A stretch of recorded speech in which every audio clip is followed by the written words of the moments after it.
Saya Cynthia Rompas, masih menemani Anda di Kompas Petang. Saudara, pemimpin Hamas Ismail Haniyeh tewas dalam serangan di Teheran, Iran. Kematian Haniyeh dibenarkan oleh Hamas dan Garda Revolusi Iran. Hamas menuding serangan dilakukan Israel. Selain Haniyeh, salah satu pengawalnya juga tewas. Garda Revolusi Iran sedang menyelidiki peristiwa tersebut. Sebelum tewas, Haniyeh sempat bertemu dengan pemimpin tertinggi Iran, Ayatollah Ali Khamenei dan Presiden Iran Masoud Pezeshkian. Di Teheran, Iran mengaku memberi dukungan keuangan logistik dan pelatihan kepada Hamas. Ismail Haniyeh pernah menjadi Perdana Menteri Otoritas Palestina pada 2006 setelah Hamas menang mayoritas dalam pemilihan legislatif Palestina tahun itu. Haniyeh bergabung dengan Hamas pada 1987. Ia meninggalkan jalur Gaza pada 2019 dan tinggal dalam pengasingan di Qatar. Israel mengincar Ismail Haniyeh dan petinggi Hamas lainnya pasca serangan Hamas ke Israel pada 7 Oktober tahun lalu.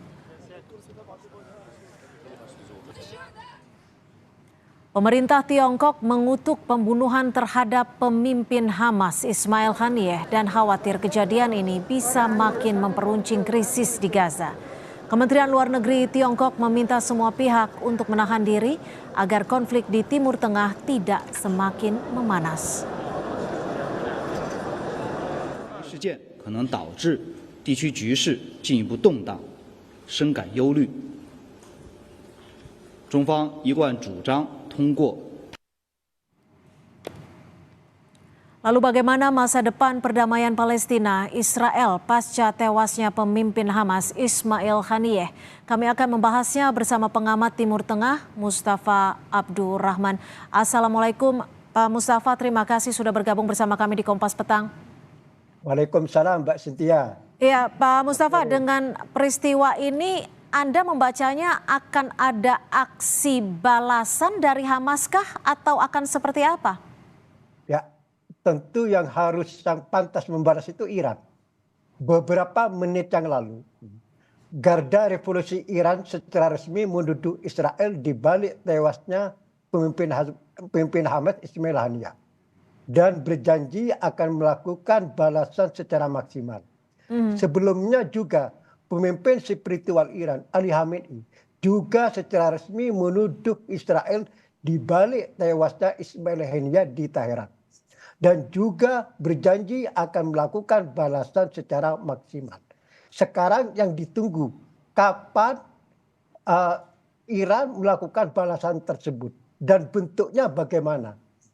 Kalau melihat statement dari Garda Revolusi Iran maupun pemimpin tertinggi Iran, balasan pasti terjadi, lambat, cepat atau lambat.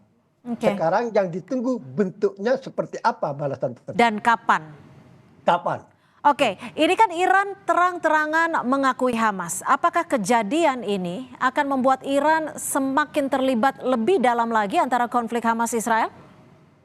Kalau melihat pernyataan beberapa menit lalu dari Garda Revolusi Iran maupun pemimpin spiritual Iran Ali Khamenei, maka indikasinya Iran akan semakin terlibat dalam konflik di Timur Tengah ini.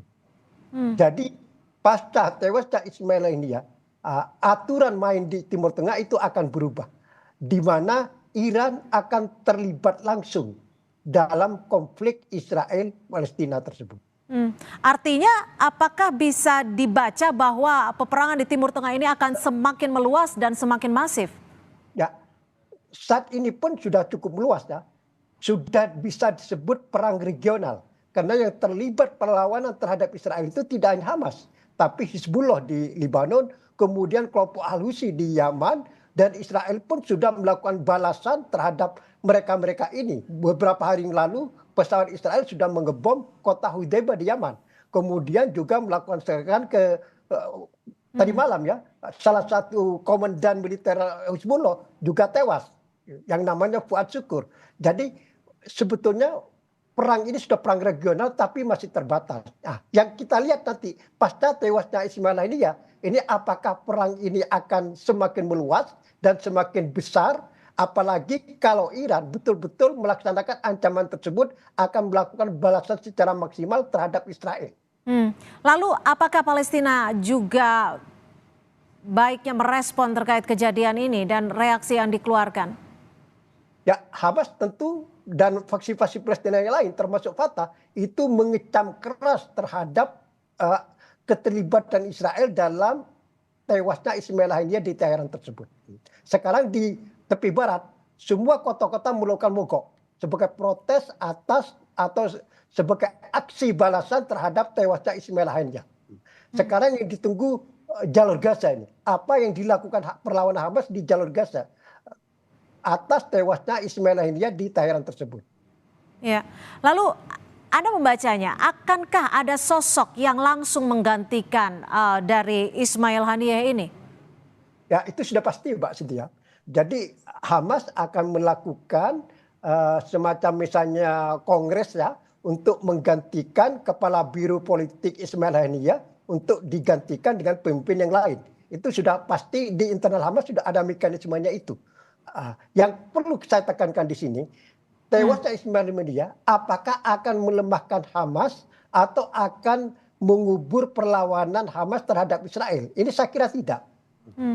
Dengan tewasnya pimpinan dari Hamas ini, apakah ini juga menandakan bahwa keamanan di Iran ini lemah atau apa yang bisa Anda baca? Ya, betul. Jadi tewasnya Ismail Haniyeh di Teheran tadi malam, ya Rabu dini hari ya, itu adalah ini sebuah kecolongan yang kedua.